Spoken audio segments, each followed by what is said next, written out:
Поголемите дефекти водата во водоводниот систем нужно мора да се промени, предупредуваат од јавното предпријатие ИСАР.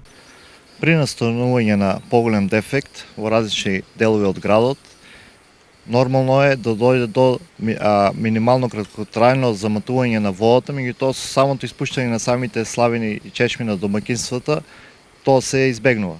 Но ги уверувам граѓаните дека водата е хемиско и бактериолошки чиста за пиење, дека ние земаме мостри од реонски на целата територија на општина Штип, секојдневно се прави тоа, така да граѓаните немаат никаков проблем со користење и консумирање на водата за пиење. Дали земјеното присуство има можност да се избегне? При настанување на дефект, повторно ќе повторам дека тоа е краткотрајно и не може да се избегне очистување. Со пуштање до самите славини се дојде до чиста и хемиско и бактериолошка чиста вода за пиење. Во кои зони од системот се појавува талог и кога граѓаните можат да бидат сигурни дека водата е исправна за употреба и пиење?